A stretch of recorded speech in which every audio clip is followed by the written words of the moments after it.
Hi, everyone. Welcome to the ATIC seminar. Today we have Janani Sundaresan, who is a PhD student at University of Waterloo, advised by Sepehr Assadi. She has several breakthrough results proving lower bounds in the streaming model. And today she'll talk about her lower bound in the semi-streaming model for approximating the maximal independent set problem. Over to Janani now. Yeah, okay. So hi, everyone. I hope you can all see my screen and hear me well. I think everything is okay. Yeah. Thanks a lot for inviting me. I'm going to talk about maximal independent set in the semi-streaming model. Okay. So here, I'm just going to prove that log and passes is optimal for this problem, right? So I will talk about what this means, of course. Yeah. Okay. So this is joint work with Sepehr Assadi, my advisor, Christian Conrad, and Kiran Naidu. And Christian Conrad is a professor at University of Bristol, and Kiran is a student there now. I'm going to begin by defining the independent set. Janani, sorry to interrupt. Yeah, we were not able to see the slideshow. Oh, well, okay. On the first page, yeah, still on. How do I do this? Maybe I stop share and share it again. Sure. Yeah.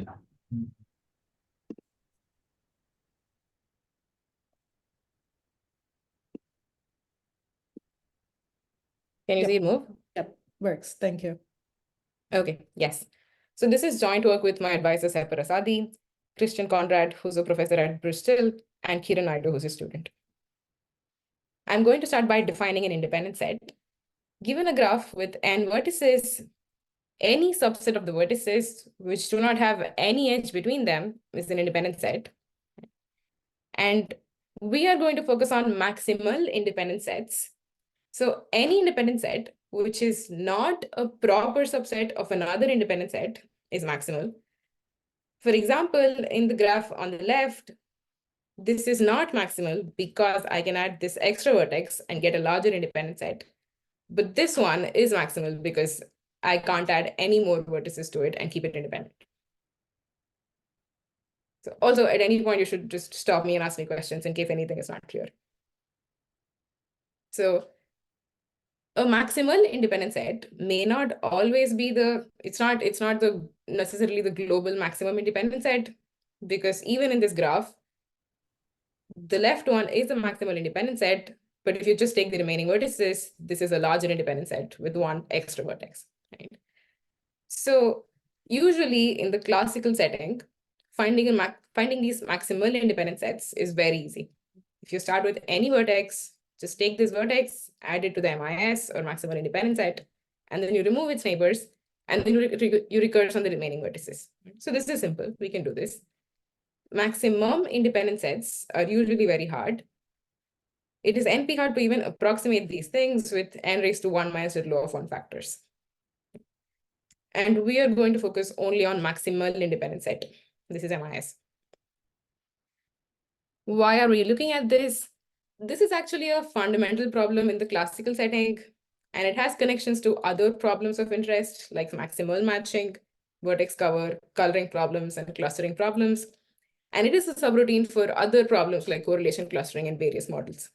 Right? And because of this, it has been studied in a lot of different models of computation, like local dynamic graphs and massively parallel computation also. And we are going to focus on semi-streaming model. Right? Now I'm going to define what the semi-streaming model is, and then we look at what has been done for MIS here. In the semi-streaming model, you have a graph with n vertices and m edges. The vertex at V is already known to you, right? And the edges are not known. The edges are going to arrive one by one in some arbitrary order, right? The first edge, the second edge, and finally the last edge. And this one look at all these edges is termed as one specific pass of this model, right? And the issue is you don't have order of m space to store all of these edges. We're only working with order of n polylog n space. And we want to process the graph in this limited space. And this stream may be repeated for multiple passes, so you can have multiple views over these edges if you want to. But ideally, you would want to minimize this number of passes. So in this model, for this MIS problem, we know that for one pass, it is actually not possible to find one at all. Right? And this was proved by Assadi, Chen, and Khanna, and also by Cormode, Dark, and Conrad in 19. And we do have an order of log n pass algorithm. This actually follows almost directly from the parallel algorithm for MIS, which was given by Luby in 1985. So I want to talk about this algorithm for a little bit. It is very simple and nice. And that's what we're going to do, a brief sketch of this algorithm. So it's very easy to state. You just pick a random ordering of the vertices, and you're going to add all the vertices with no lower ranked neighbor to your MIS. And then you're going to remove all the neighbors of the vertices you've added and repeat this. Right? So let's see an example. You have this graph, and let's say this is the random ordering I've picked. And doing this is actually easy in semi-streaming because you do have order of n space. And I'm just going to look at all the vertices which don't have any lower ranked neighbor. That is, among my neighborhood, I should be the first in this order. Right? So that is what is happening to these blue vertices. And I can check whether this is true for a vertex also in semi-streaming. Every time an edge comes, I can just look at the higher ranked part of this edge and discount it and remove it. Right? So this step is also possible to implement in semi-streaming. Right? So now I know that these three vertices are going to go to my MIS, and then I've added them. Next step is to just remove these neighbors. So this also I can do pretty easily. I've removed all these yellow vertices, and then on the remaining three different vertices, I'm going to repeat this. Right? So I have this new MIS for which this new blue vertex is added, and then the next neighbor is removed, and then finally the last vertex is added. So any questions so far with this algorithm? Okay, so we've picked a maximal independent set. And what was shown by Luby was that this process actually finishes in order of log n rounds with high probability. So every round of this algorithm, you can implement an order of 1 passes. So you get an order of log n pass algorithm from this directly. I'm not going to look at the proof of this, but I don't think it's too hard. So right now, this is what we know. But then in 2015, on Cormode, Guha, McGregor, and Wirth proved that you can actually get an exponentially better dependence in the number of passes. Right? You can do it in log n passes also. Right? So this algorithm works with just one minor change from the algorithm of Luby. So let's see what that is. We're just going to process the vertices in batches after picking this random ordering. That's it. And then if you carry these through based on the batch sizes, it works. So first, I'm going to pick a batch size of n⁻². Why I'm doing this is because for this batch size, I can actually store all the edges between these vertices initially. Right? So then I can just run MIS in this first batch size. And then I know what these MIS vertices are. And then I'm going to remove neighbors of all these blue vertices in the entire graph. Okay. And the main thing that these people proved was that if I look at this graph after removing their neighbors, the remaining vertices have degree at most n⁻² to each other. Right? And this is with high probability. So now you're getting a reduction in the degree. Based on this, I can actually increase the batch size that I want to pick for the next round. Because the degree is only n⁻², I can pick a larger batch of vertices of size n⁻³ And between this specific batch, I can actually store all the edges between them also in order of n space because of the reduction in degree. This is also with high probability. I'm picking a random set of vertices. Good. And then I do the same thing again, randomize here, get some blue vertices, and then remove their neighbors. If I have this remaining graph after 2 of these rounds, the degree reduces even further to n⁻⁴. Okay. So I can now increase the batch size further from n⁻³ So if I repeat this process and just, progressively keep increasing the batch size, start from n raised to half, n raised to 3/4, n raised to 7/8, and so on, then degrees of the vertices is going to reduce exponentially over and over, right? So based on this idea, we're going to get log n passes to implement this algorithm. Any questions till now with how this works? Can you actually explain the n raised to 3/4? Like if you said the degree bound is n over half, n Yeah. raised to half now. So Yeah, so I think you should think of this as picking n raised to 3/4 vertices at random out of n raised to n out of n vertices, and each degree was n raised to half. Mhm. So if you take any vertex, intuitively what is happening, you have square root n neighbors, and each neighbor is picked with the probability n raised to 1/4. I see. Okay, that makes So sense. the total number of edges between them is n raised to is at most order of n with high probability. That makes sense. Thank you. Yeah. Okay, so this algorithm gives you log n passes. And this algorithm is actually state of art for MIS, and it is almost a decade now. We do not know anything better. It turns out there's a reason for it. Okay, so the techniques used by this algorithm were actually, people were able to extend these techniques to other models also, like congested clique and massively parallel computation. And the log n pass, even then, even if we were able to adapt it to other models, this log n remained a barrier. We could not get it down further, right? So this is the focus of our work. We are going to prove, I'm going to talk about our result now. We showed that this log n passes is actually optimal, right? And I mean, the title says it all. It's not like it's a surprise. So yes, any semi-streaming algorithm, deterministic or randomized, for maximal independent set is going to need log n passes. And this is actually optimal because of the algorithm we just saw. Any questions till now? Okay. Yes, so I'm going to switch our view to communication complexity instead. This is generally the way to prove streaming lower bounds. So I'm going to split the edges between k different players, right? So the first player has some subset of the edges, the next player has the next part, the player has the next part, and the last player has some subset of the edges. So any streaming algorithm to solve some specific problem can actually be implemented by these players, right? So how you do this is the player one is just going to take the algorithm, run it on his or her subset of the edges, and then send it to the next player. Then the next player runs it on their subset, sends it to the next player, and so on.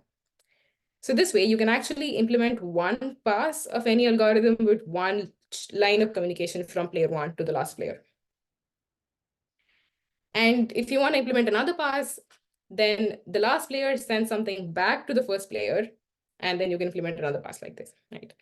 So this way, lower bound on the length of the message needed to solve a particular problem gives a lower bound to the space needed by a streaming algorithm also.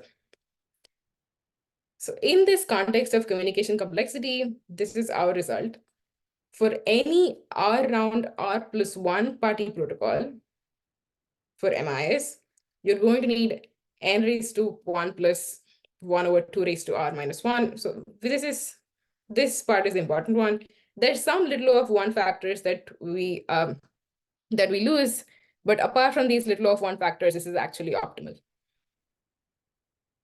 Okay, so if you just take R as 1 here, you're going to get n square. R as 2 here, you're going to get n raised to 4 over 3. And that way you're going to get the exact bounds for which we know algorithms for. Any question with the result? So just one thing I want to mention, the idea that you can get log n passes from ACG MW paper, you can actually read. So here you can actually use the same idea to get any algorithm for p specific passes and get a trade-off between the number of passes and the space. And this exact trade-off is what you get. And Janani, just a question. So you get the omega log n lower bound because of the little of 1 factor, like because Because here of it's the 2 raised to R minus 1. So this is going to be even for if you take r raised to some log n over 100 or something like that, this will still be slightly order of n raised to 1 plus epsilon. So you need that much space. So in O tilde of n space, you need log n passes. Sorry, I think the thing that I'm confused about is, let's say there was no little of 1, like what stops me from substituting r log n? Like that should not be possible, but if there were no little of 1 term, this would say that you need n to the 1 plus 1 over log n or something like that, which is still like semi-streaming, you still don't have that much space, right? So the little of 1 term is important, or did I miss something? Yes, we do get losses in the little of 1 term. Yeah, that is the reason why you can't, I mean, you will not be, the construction also breaks down for weirder different values of r also. So I just want to focus on r to be log n, and the construction beyond log n does not really, it looks weird, it doesn't work. Okay. Yeah, I suppose I should have put that in here somewhere. Yeah. Okay. So after this, I'm going to focus on the 1 round lower bound and explain that in a little bit more detail. And then we're going to talk about some approaches to extending this 1 round lower bound to 2 rounds. And finally, what we did and the 2 different parts of our lower bound and what we need to prove it, the combinatorial part and the information theoretic part. So let's look at the 1 round lower bound. Here, given to the first player is 2 copies of a random bipartite graph. So G1 and G2 are the exact same graphs, and they're just chosen randomly from G n and half. And the second player actually chooses, we're going to choose a special pair of vertices U and V at random, and then give this to player 2. Okay. And one extra thing is that all vertex pairs across these 2 graphs, apart from these U and V vertices, are going to be connected to each other. Okay. So let me show you what I mean. If I have some vertex W, which is not U or V, then I'm going to connect it to everything on the right side. And the same thing is true for anything here. Except U or V, everything is connected. My claim is any MIS of this big graph has to find whether this edge UV exists. Right. So why is this happening? Let's say some W, which is not U or V, was chosen to be in the MIS in the first graph. Okay. And then because I've chosen this, all the vertices on the right in the gray shaded region cannot be in my MIS. And then I have these 2 vertices U and V. So if an edge exists between them, I have to pick exactly one of them for the MIS. And if the edge does not exist, I have to pick both of them. Otherwise, the MIS is not going to be correct. Right? And the same thing is going to be true on the left side. If no such W is chosen to be the MIS, then this edge UV, if it exists, I pick one of them. And if it doesn't exist, I have to pick both of them. So any correct MIS is going to reveal the existence of this edge either in the first copy or in the second copy. Okay. So that's what's going to happen. Now I'm going to look at this 1 round lower bound as a reduction to a 0 round lower bound. So I think I want you to think of a 0 round hard instance as any pair X and Y where the edge exists with probability half and doesn't exist with probability half. And then you have to find whether this edge exists. So what is happening in the 1 round lower bound essentially is these n squared different 0 round hard instances are given to player 1. Okay. So each such edge pair from the random bipartite graph is a 0 round hard instance. And player 2 actually chooses one special instance U and V among these n square instances at random, and then wants to solve it on this instance. So if I have only one message of small size from player 1, then what is going to happen in roughly, if you take a random instance, then I can only change the distribution of this instance by some little of one factor. Okay. So this is intuitively, this is what happens if my message size is too, I'm being very informal here, but if my message size is too small, I can't get too much information about a random instance. And the distribution of this random instance can change only by little of one factor. Okay. So because of this, if this message size is small, the player 2 has to solve this special instance in 0 rounds with only little of one extra information. There's nothing that you know about this special instance, and success probability is going to be low again. So this way you get a lower bound on the message size for any constant probability of success. So this type of reducing one round to a 0 round is generally called round elimination. And I want to talk a little bit about round elimination first. So this technique was introduced by Milton, Nissan, Safra, and Wigderson in 1995. And this has been used in proving communication complexity lower bounds a lot.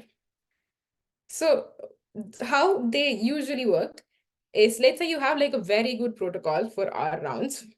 You're going to use that to get a very good protocol for R-1 rounds. You're definitely going to lose some factors. It won't be as good, but it'll still be too good to be true.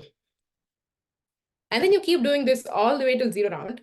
And the 0 round protocol is going to do something non-trivial. And that is not possible. So you get a contradiction. And this will prove the R round protocol wasn't going to exist either. So how would you construct, let's say, an instance on which you can apply this technique to? So let's say these players have k sub-instances, which are hard for R-1 rounds. And for us, it was n square sub-instances, which are hard for 0 rounds. And this hard R round instance, you're going to create it by combining all these k instances, and then you're going to add some extra auxiliary stuff so that you're pointing into one special instance that you chose at random. Okay.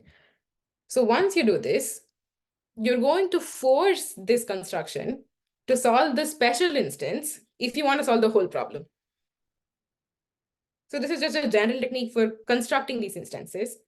And the analysis was what we, the way to analyze them is what we saw earlier. Now, why would this work?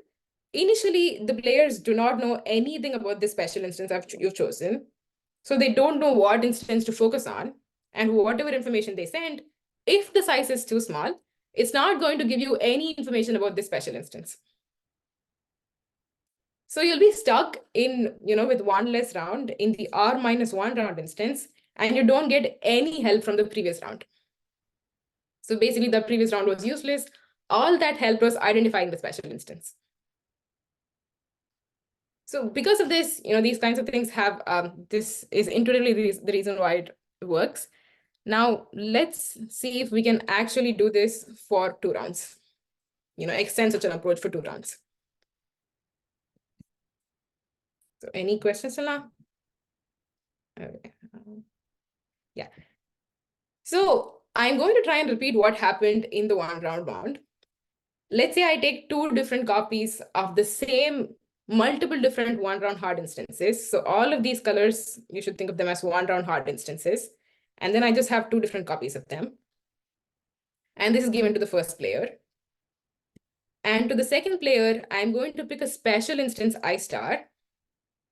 And then say that, we're going to repeat the same construction that we had, add all these auxiliary edges, so that any MIS of the big graph, both G1 and G2 with these edges together, must find an MIS of I star. So you're doing this to reduce this to a 1 round lower bound. Now, there are some issues we run into, some questions we need to answer. So first of all, how many of these 1 round hard instances do we want? If this was too little, right, if this was not much, then the first player actually reveals a lot about a random instance. So because of this, if we're trying to get an n raised to 1 plus epsilon lower bound for these 2 rounds, for any, let's say epsilon to be some constant, just something larger than n, then you're going to need at least as many n raised to 1 plus epsilon instances of this one round lower bound, so that only little of one information is revealed about some randomly chosen instance. If this was lower, then you're going to actually give out a lot of information about these instances, and it's bad. The next question we need to answer is, what is the size of these instances? How large or small they can be? So if these instances were too small, then they're actually just going to solve it easily in the next round. In the first round, they use it to identify the instance, and in the next round, you have enough space to accommodate it, then you'll just solve it. So this one, we actually need n raised to 1 plus epsilon over 2 vertices to match the quadratic lower bound for one round that we had. Because if this was smaller, then they could just solve it in one round easily. We do need one other important property. So the special instance that we had, we want to isolate it, right? We do not want any interference between other instances. So I think they should be uncorrelated, and this should be in a graph theoretic sense, because if you have any pair of vertices which appear in two instances, whether this edge exists or not is relevant information to both the MIs of these two instances. And we do not want this to happen. We don't know how to analyze these things. So because of this, every pair of vertices must appear in at most one of these instances. These are the framework that we have ways to analyze. So let me just do something basic. So I have these bounds. Let me try to just count the total number of vertex pairs which I would need. Okay. So we said we would need n raised to 1 plus epsilon of instances, and then each instance has n raised to 1 plus epsilon over 2 vertices, and each vertex pair appears in only one instance.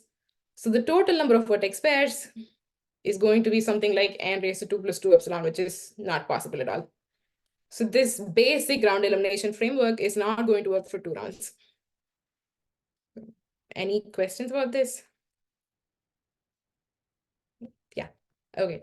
So what we're going to do is just one main tweak or change from this. We're going to solve multiple different one-round hard instances, and we're going to make them slightly smaller in size. Right? So this approach is actually inspired by the work of Conrad and Naidu. They proved a lower bound for 2 passes for matching using a very similar idea. But then there are obviously some details that are different. So there are 2 main paths to carry this idea through. Right? The first part is the combinatorial construction of our hard instances. Informally, what is going to happen is these instances have multiple smaller copies of graphs which look like them inside themselves, right? So you should embed R minus 1 round hard instances into R round hard instances and so on. And the next one is we need information theory to analyze these instances that we construct, or these embeddings or hierarchical embeddings is what I'm going to call it, we do, and actually get this round elimination through, which is new, and it's not the standard round elimination that we saw. So how do we handle these multiple smaller instances? So I'm going to pick n over b different groups of n over b different sub-instances for one round. Okay. And let's say they all have b vertices each. I'm going to pick one group from these n over b groups and then make all the sub-instances in this group to be special. I want to say any MIS is going to solve all the MISs of these instances to be correct. Okay. So we need to make this construction work. So let's say each color is a group of of instances, and I have 2 different copies. I am going to pick a special group, which is the green one, and then take only these 2 instances, and then add vertices from everything else to everything in the gray part. So the inducedness property should still carry through here. These green sub-instances should actually be induced, and we cannot have edges of this form either, because these 2 instances would then be correlated with each other. Right? There should be no interference between them at all. And this is what we want to construct. Yeah, I'm going to call this property the inducedness property for these multiple instances. Now, let's see what are the parameters or properties we need for this n over b if you want to get an n raised to 1 plus epsilon lower bound. Okay. So first, we need n over b square to be roughly n raised to 1 plus epsilon, because if not, then player 1 actually reveals too much information about these things. Right? And the next one we want is you have n over b of these sub-instances. Each one takes b square space to solve. So totally you need n times b space to solve them. And this should also be roughly n raised to 1 plus epsilon to get the lower bound to carry through for one round also. Right? And lastly, we need the inducedness property we spoke about. Now, so this we looked at what are the properties we need. We did this basic vertex pair counting test. Let's do that again. Okay. So we said we have n over b groups. Because of that, you're going to have n over b square different vertices, and the total number of vertex pairs is only going to be n square. So there doesn't seem to be anything going wrong here. This is something that maybe you can do. Right? But this is not really saying anything because you still need to construct these graphs. That's what we're going to look at now. So one thing is that if we were able to construct them, then the best lower bound you can get for this choice is going to be n raised to 4 by 3, because so the choice of b to be equal to n raised to 1 by 3 actually balances this out. Right? And this n raised to 4 by 3 turns out is optimal from the idea of ACG MW paper, and you can carry that exact bounds through. And this is why we're able to match this optimal performance for every number of passes. Okay. So yes, we do construct these graphs, and we're going to see how we're going to do that. Any questions up till now? Okay.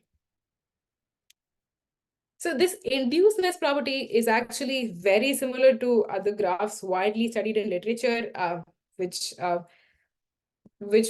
has actually been used in proving streaming lower bounds before.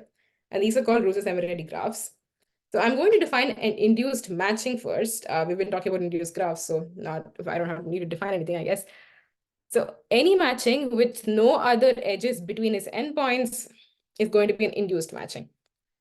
So here, if I just take this specific subset, right, and there is no other edge between any endpoint of these edges, it is just a matching. So this is an induced matching.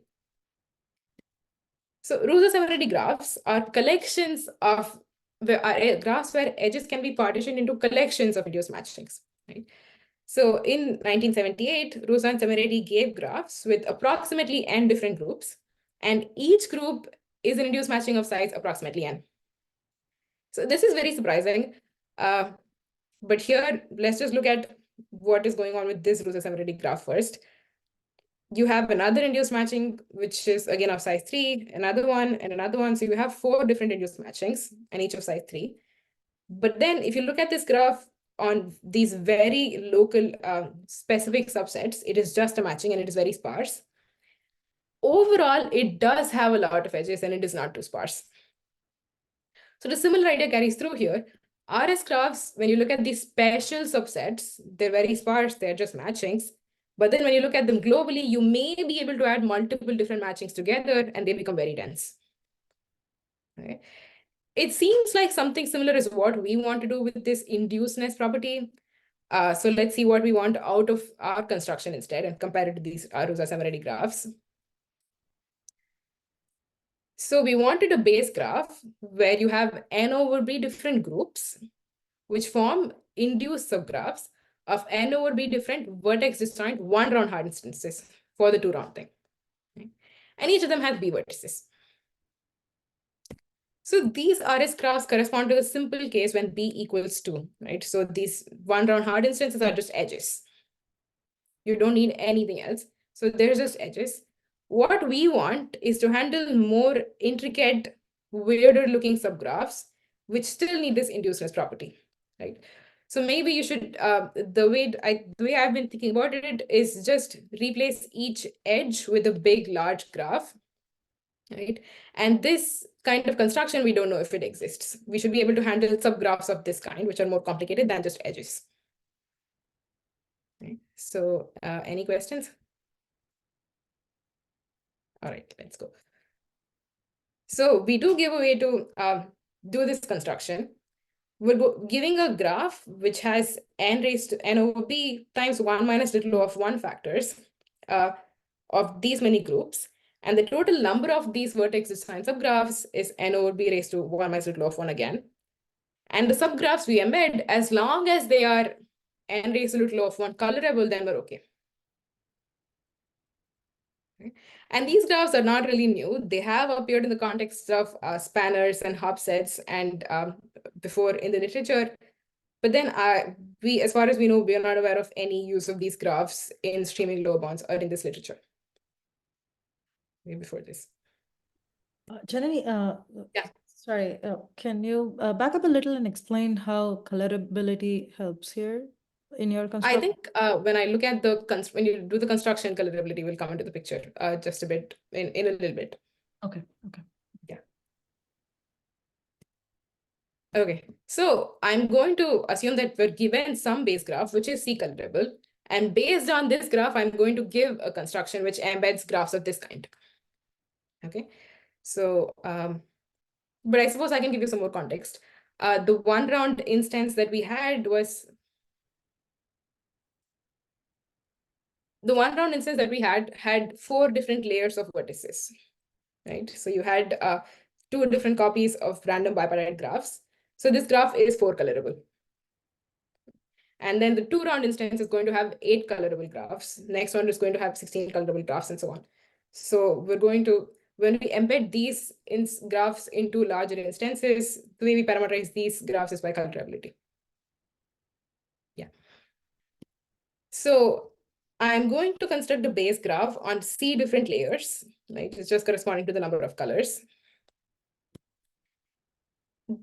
And a good view of these things is to imagine that you're actually stretching rho-similarity graphs. Each matching now becomes an induced collection of paths instead. Right? So every edge, you're replacing it by a path, which is of length C minus 1. So we do need some properties here. We are going to create dense C-layered graphs on n over b vertices with approximately n over b groups of paths. And in addition to these paths being induced collections of paths, we do want that they should be the unique shortest path in the entire graph. The reason for this is going to be clear in a little bit, but for now, this red highlighted edge or path cannot exist. And similarly, the red highlighted edge between these yellow vertices cannot exist either. Okay. So this one, normal rho-similarity graphs, you can actually, if you just extend them, it does not really discount the possibility of this, but we don't want this to happen either. So how we're going to do this is very similar to the initial construction of Rosa and similarity, which gave such dense graphs. It is just constructed using average free sets. And we do know like dense average free sets exist. I'm not going to get into how they exist. I'm just going to talk about how you can use it to construct these graphs. So let's say you have like a set. Yeah, sorry, I miss the definition of average free sets. Average free sets is going to be just any, let me take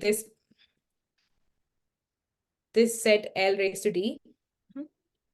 And then I'm going to take a subset of this. And then if I take some subset of that, any specific multiset of that thing, and then I take the average of that, it should not be in that set. Sorry, can you repeat that again? You take subsets of sorry. Let me say it. So I have this L raised to D set, okay? An average free subset of this is going to be, let me take like any specific multiset of this set, and I take the average of these things. It's not going to have any, the average is not present basically. So maybe I can look at it in the construction also. I think it'll become clear what average free and why we want, what average free is and why we want it. So I'm going to start from one specific, so this part is the actual construction. And on the left, I have some auxiliary vertex I'm going to use. Okay. So this set A is my average free set, so to speak. And then if some element Y belongs to A, then I'm going to keep adding Y and get vertices. So you should imagine vertices now as vectors in L raised to D. Okay. And if I do this for multiple elements, and then let's say some path, red path, these kind of red paths is what we wanted to avoid. If I take these red paths, and then let's say it does exist, then I'm going to get a contradiction that the average of y1 prime, y2 prime, y3 prime, and y4 prime is going to be equal to y2. I'm being very informal, but the intuition is since it is average free, such paths cannot exist.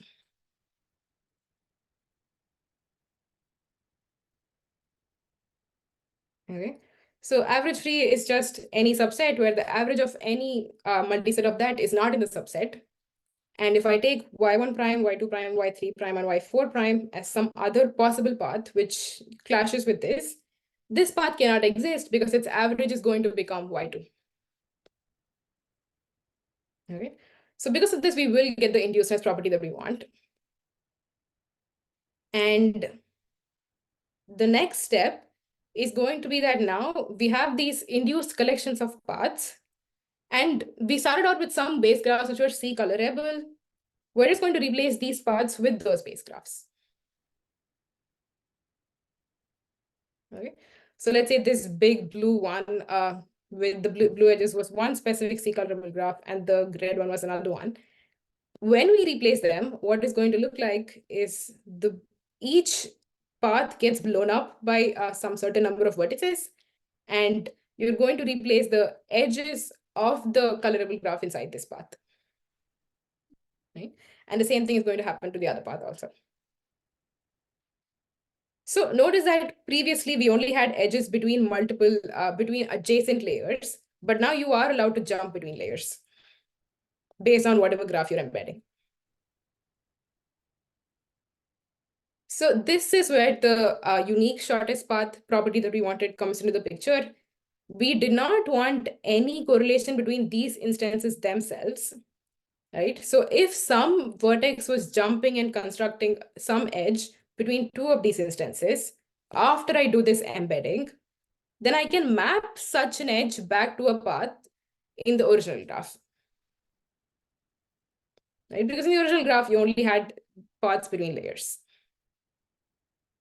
Okay. So since these things don't exist, these edges also do not exist, and we're okay. So this construction is actually going to give us a big boost when we do the information theoretic analysis. So let's go into that now. So how would a two-round lower bound work now? We pick these specific parameters, right? Whatever the best you can get is n raised to 4 over 3 anyway. So you pick n raised to 2 over 3 times n raised to 2 over 3 hard one-round instances. And the size of these one-round instances n raised to 1 is n raised to 1 over 3. And then you just copy them twice, and this is given to player 1. Okay. And the next player, you're going to pick a random group in each copy, and then connect all the remaining vertices to each other. And then this green instance is your special instance, and the MIS is going to determine the MIS of these green instances also. Right? Yeah. Now, how would we do this new round elimination that we wanted to multiple instances? So player 1 has this short message. If this person was going to send a message of little o of n raised to 4 over 3 bits, then I am actually going to reveal only little o of 1 bits of information about a random instance. This is still true. I haven't shown you how to prove this or anything, but then roughly it makes sense. If you take some random instance, you can't get too much information about it anyway. And player 2 actually needs to solve n raised to 2 over 3 of these instances. And each of them has size n raised to 1 over 3 each in the remaining one round, right? So player 2 is going to need n raised to 2 over 3 times n raised to 1 over 3 square communication to do this. And this is going to be n raised to 4 over 3 communication in one round. Okay, so this is not as simple as this, unfortunately, because these instances are not independent anymore. Initially they were, but what may happen is player one's message is going to give little of 1 bits about this random instance, but together they may become correlated, right, for a total of n raised to 2 over 3 bits. And this issue actually prevents us from doing it from being able to handle this directly. So instead, what we're going to do is just use a lot of information theoretic tools to do this. I won't go into too much details on these tools. I'll just give like quick words and brief summaries of them. So the first one is direct sum arguments using information complexity. So these things generally take the flavor of saying m independent copies of a problem is going to be m times harder than solving it, solving just one problem, right? And these kinds of things were started by Barak, Braverman, Chen, and Rao in 2010. And after that, there have been multiple results on this topic. The one other thing we needed was message compression arguments, in the sense that if you have a protocol which has low information but lots of communication, then you can actually construct a protocol with communication roughly equal to information. Right? You can reduce the communication to the information. So we work with information complexity, and then we make use of message compression arguments also to get this blow up, to get this phrase low one that we wanted. And these message compression arguments, the one we use was shown by Harsha, Jain, McAllister, and Radhakrishnan. We still needed some adaptations for it, but yeah, it's basically from this one. And this is what is going to happen. You can use this approach to prove this n raised to 4 over 3 communication lower bound for MIS in 2 rounds. And this type of argument does extend to multiple rounds also. You will create an R round instance by taking many groups of instances, and these forms induced copies of many R-1 round instances. So this is where the colorability comes into the picture. These instances are going to have some specific colorability, and then you're going to use this to construct new base graphs and then embed them and go on.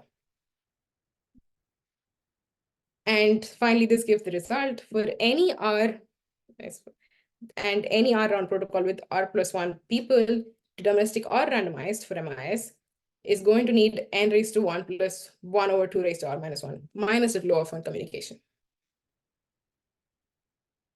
Right. So here it doesn't. So this actually extends through and gives us. Sorry. Okay. What happened? One sec. Yeah. Okay. Everything's fine. So after this, I'm going to. I think I don't have too much else to say. I'm going to conclude. So this gave us a proof that any streaming algorithm for MIS needs log n passes. And this matches the algorithm for of ACG MW 2015. And recently, in the past 5-6 years, there have been multiple multi-pass semi-streaming lower bounds.